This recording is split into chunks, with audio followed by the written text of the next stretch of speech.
Welcome to a very special episode of Obsessed with Assessment podcast. On this show, our aim is to interrogate educational assessment from every angle, offering educators as well as casual listeners a greater understanding of the way that assessment fits together only in bite-sized chunks.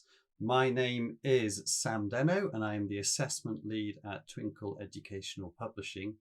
Now, I've been wanting to discuss comparative judgment on the show for some time, and with that in mind, I've abandoned my co-host Emma and have instead been joined by the country's foremost champion of comparative judgment and giant of the education landscape, Daisy Christodoulou. We've referenced you, Daisy, on the show several times before, so it's fabulous to have you here. Like me, Daisy comes from a secondary English teacher background, and that was prior to moving into school leadership as the head of assessment at ARC Schools, and now she is the Director of Education at No More Marking, a company which offers a digital comparative judgment system for schools. And Daisy's also the author of several books on education and beyond education as well. Welcome, Daisy. Hi, Sam. Thanks for having me on the podcast. Looking forward to chatting. Do you mind me referring to you as a giant? It's totally fine by me.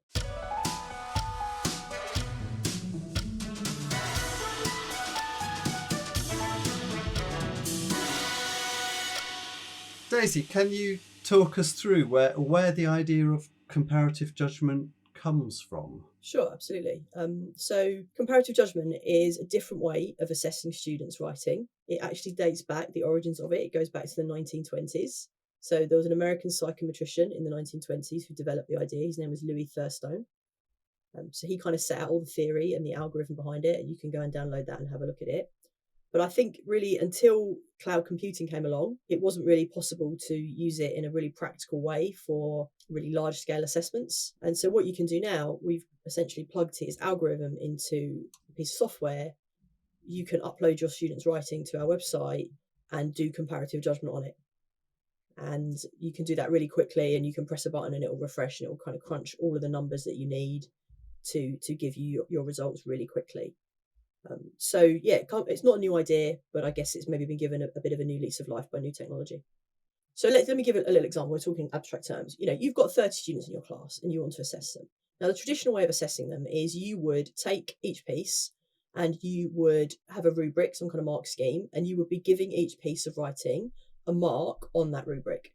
So if the rubric is kind of, it's got 5 grades or it's got 40 marks, you would be looking at each piece of writing, looking at the rubric, going back and forward and trying to place each piece on the scale. That is called absolute judgment, and that is the traditional, typical way that assessment works. The problem with that approach is that humans aren't very good at it.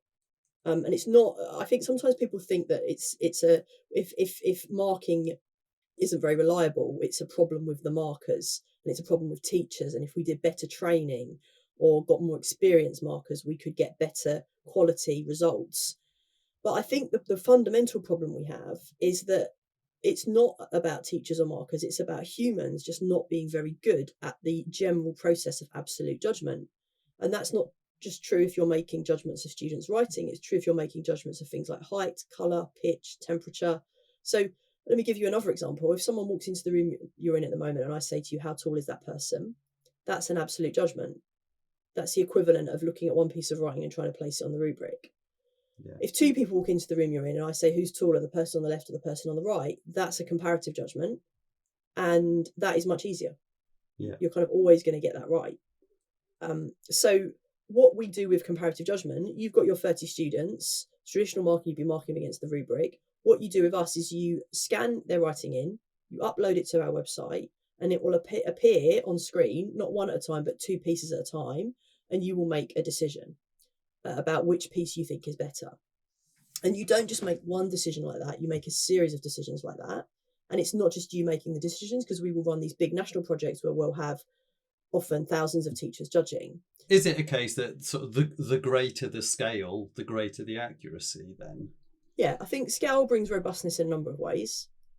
So if you think about number of schools, number of students, number of teachers judging, and number of judgments, generally speaking, yeah, if you're adding more of all of those things, the results you get at the end will probably, all other things being equal, be more reliable, give you more insights. Having said that, there are lots of ways you can use it for smaller numbers, and still get some pretty reliable information. And there's lots of sort of tweaks we can make where if you want to run a small project, we can do so and bring in scripts from elsewhere to, kind of give you some of those national insights.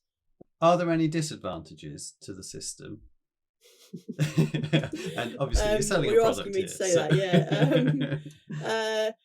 Look, I'll tell you what people often will say. So there's been independent evaluation of comparative judgment that's been done by Ofqual, and they found that for a given amount of time, if you spend the same amount of time doing comparative judgment versus doing traditional marking, you will get far more reliable and accurate results with comparative judgment. So it is more reliable, it is more efficient. In terms of, what might people say to us? Oh, yeah, okay, I like those things, but what are the issues? I think that with the model we've been running for the last sort of 7 or 8 years, students don't get a kind of a written comment from it. And we know for a lot of teachers, that's kind of a big deal. Now, you can argue about the efficacy, the validity, the value of written comments. And I've written tons about this very recently and, going back a few years as well. But that's often something people will say, like, actually, what do the kids get? Okay, I'm getting a very reliable, robust score, but what feedback do students get? Yeah. What we're working on at the moment is some AI features that will allow teachers, when they judge, they can speak into a microphone and say something about the script they're judging.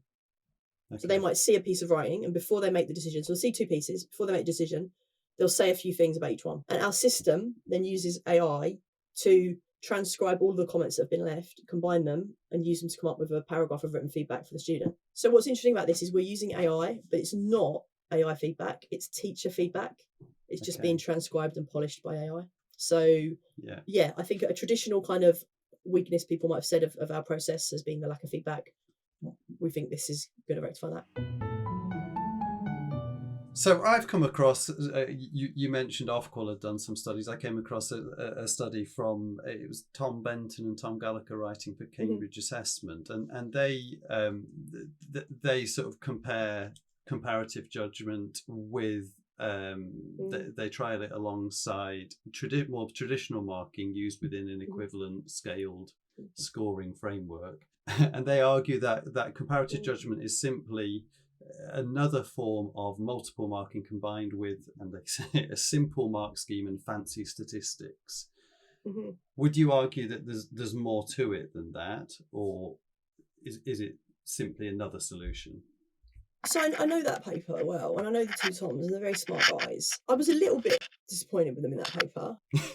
I mean, I'd be interested to know, like, what do you think by that? When you read, is it just another form of multiple marking with, fancy statistical? What what's your sort of take on that? Do you feel that's a weakness of it, or what? No, I don't think I do. I think so. I've not used no more marking, and I've not used comparative judgment, which is one reason I'm so interested in it. But no, I think if nothing else, I think what comparative judgment is offering teachers is that thing that you described about the simplicity of it and the peace of mind. Even if it's not any more sort of time efficient, it's that peace of mind thing. It's that thing of, okay, I can make a judgment without stressing over whether or not I've got, so many marks here and so many marks there. It is this better, or is this one worse? Definitely. No, and I would agree with that. And I think that is the simplicity of it for a classroom teacher is one of the things that makes it very, very powerful. And I think, actually, arguably that paper overlooks it. The other thing I'd say about that paper is, if I just read out that bit you quoted, comparative judgment is simply another form of multiple marking combined with a simple mark scheme and fancy statistics. I would say it's a bit like saying Lionel Messi is just another footballer who can pass, shoot, dribble, and score really well. It's like, well, that's, you're kind of, yeah, okay, he can pass, shoot, dribble, and score really well, but, like, is he just another footballer? And I'm not convinced that other forms of assessment do make it, are out there that do all these things as well. And the 2 Toms put forward like an approach, which I'm not convinced it does what comparative judgment does as effectively or as quickly. What is the future for comparative judgment? Obviously, we're in the middle of a curriculum assessment review. We've got everything's on the table in terms of the way we assess our education. Is it possible that we'll see comparative judgment used in high stakes settings in the future? Yeah, so in terms of using it for high stakes assessments, I think there's always going to be an issue with high stakes assessments, probably with sort of public understanding and face validity, and people feeling for something that might determine whether a student gets into a certain job or university, it has to be really robust. So I think there's that issue. I would say in some ways comparative judgment is already being used in examination processes, not for live marking. It's not being used for live marking, but it is being used behind the scenes to maintain standards over time. Okay. And it was also used back in 2015 to help set the difficulty of the questions in the new maths GCSE. Okay. And we did a bit of research on that, which is still out there. You can read that. We did that with Ofqual. So there are important ways in which it is already playing quite an important role within England's exam system. Obviously, the thing everyone's talking about at the minute is AI. So people are talking a lot about AI marking. We are also trying to see if AI can do comparative judgment. I wondered that. And I said to you before that humans are better at comparative judgment than absolute judgments. Our initial finding is that AI is better at comparative judgment than absolute judgment too. So the AI prefers the comparative judgment to the absolute judgment. Obviously, that's not the thing you really want to know. What you really want to know is the AI as good at comparative judgment as humans are. Yeah. Our initial feeling is it's maybe not quite as good, but it might be good enough. Obviously, the advantage of the teacher having that insight is that the teacher can then deliver onward learning. I think what we would imagine doing is we would always have some teacher input, but it might just reduce the burden a little bit. So a teacher, instead of having to do 30 or 40 judgments, might only have to do 10 or 20. Interesting. Do you wear that secondary teacher hat at times and think, okay, this would be brilliant? I would definitely say yes. I look at this from the perspective of having been a secondary teacher. I look at it from the perspective of having spent a lot more Sunday evenings than I care to remember writing comments on pieces of writing. So, traditional writing moderation, where everybody, treks in. Maybe you can do it on Zoom now, but generally speaking, everyone would trek in with their samples of writing, and everybody, maybe 20 schools, and the heads of English come along and they bring a top, middle, bottom from each school.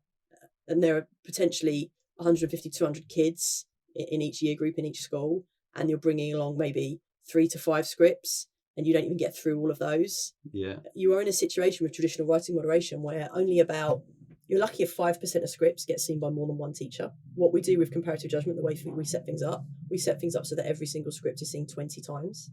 So there are a number of things. Yeah, I look back at when I was both a teacher and working, as running a lot of more writing moderation, where I think this would be this is such an improvement. And then some of the new AI features we're working on that provide the written feedback. My God, yeah. And the initial feedback we're getting from teachers is that, I showed it to one teacher when we were still in the classroom, and she said, I wish I'd had this as an NQT 20 years ago. When you sort of stumbled across comparative judgment, whenever that was, did you think, why's nobody put this in my path before? Yeah. So it's now my colleague, Dr. Chris Whedon. He founded No More Marking. And I was at ARC schools wrestling with this problem of writing moderation. And sort of someone at ARC said, you should see what he's up to. It might be interesting. So I got Chris in for a meeting, and yeah, absolutely blew my mind. Like the first time I saw it, he did a little demo, and oh my God, this is incredible. And that was nearly 10 years ago, and I still feel the same way. We end the show with key takeaways, kind of things that teachers can just implement in day-to-day practice. Is there anything in terms of day-to-day teaching that teachers can embed using sort of comparative judgment principles just off the bat, or do they need to access No More Marking and sign up? I would say that there's a lot of teachers I talk to, when I show them how it works, they'll say, that they really like it because they feel that intuitively it's something they were sort of doing themselves. That a lot of them will say, if I get a set of scripts, I might go through them all first of all and shuffle them so like the better ones are here and the weaker ones are there, and they're doing a little bit of that in their head. So, and I think the reason for that is, as I say, the reason why comparative judgment works is it goes with the grain of the human mind. So it doesn't surprise me that teachers have evolved sort of day-to-day heuristics that would help them, cope with that burden of marking, given that traditional marking so goes against the grain of how the human mind works. So yes, there are things you can do. Even just getting the piece of scripts on a table and looking at them comparatively, I think is useful. I don't think you can really get the full sense of it unless you do actually kind of upload and judge. Yeah. But you can use that engine for free, and people do that all the time. So if you want to give it a play, have a play with it, you can do that. Yeah. I mean, I would definitely say recommend that. I think I'd also say more broadly, if there's a couple of things that you can take away about comparative judgment, you don't need the software for, and that you can apply beyond just assessing writing, that you can actually apply to decision making in life. One is to try and think concretely. So the one of the strengths of comparative judgment isn't relying on these very abstract, vague phrases in a rubric. It's actually relying on a concrete exemplars, like actual, this is the piece of writing. And human beings are much better at thinking concretely than abstractly. Yeah. So I would say that's a really important comparative judgment principle. Yeah. The other principle, which I have a lovely little graph that sort of illustrates this, but the other thing about comparative judgment is that what you get back are a distribution of scores. So you get a continuous distribution of scores. You can set that to kind of be what you want. Our national scale runs from about 300 to 700. And then if you want grades, we can layer grades on top of that. We can draw lines on top of that distribution and say, well, the threshold for grade X is here and the threshold for grade Y is here. And we do all sorts of different types of grades for all the different countries that we work in. But one thing I always say is that what you should always remember, even if you're interested in the grades and that's the only thing you want, is you should always remember that there is a continuous distribution underneath. Okay. So to try and think in distributions, to think continuously, not discontinuously. And one of the big things I always try and get across is that grades are really quite arbitrary. They are just arbitrary lines on a continuum. And the student who falls just below a grade threshold and the one who falls just above it have more in common with each other than they have with students at the other end of their grade category. And at primary, this is a particular issue because the EXS grade at primary is enormous. I think over 50% of year sixes in not just writing but reading and maths get EXS. And the range of EXS, again, not just for writing but for reading and maths too, the range I think is about three or 4 years wide. So I think that is one of the misleading things about the current assessment system, that you are calling about 50-60% of students working at the expected standard. Some of them will be two years below, 18 months to 2 years below the average for that year group, and some will be 18 months to 2 years above. And I don't think that's what parents think is the case when they hear the phrase expected standard. Yeah. And that is a function of trying to apply discrete categories to an underlying continuous scale. Can I ask you one more question? Go for it. A binary question. Who is better, Lionel Messi or Cristiano Ronaldo? I will go Messi. Okay. I'll go Messi. Very good. Comparative judgment. That's been incredibly stimulating, and I'm very grateful to you for coming on the show to talk through this. So thanks so much, Daisy. We love to hear what our listeners think of the assessment and marking strategies we discuss on these shows. Let us know how you used comparative judgment and send in your own top tips. Our email address is assessment@twinkle.co.uk. As always, like and subscribe to the show. You can find me on Blue Sky and LinkedIn under Sam Denno. Anywhere else people can check out your work, Daisy? Definitely. I think the best place to go if you want to stay in touch with all of our latest research, all our AI research, we've got a Substack. It's free. So it's a Substack newsletter, and we try to update it fairly regularly with all the new things we're up to and some general bits and bobs about education and assessment as well. So I think that's substack.nomormarking.com. Thanks for listening, and goodbye for now.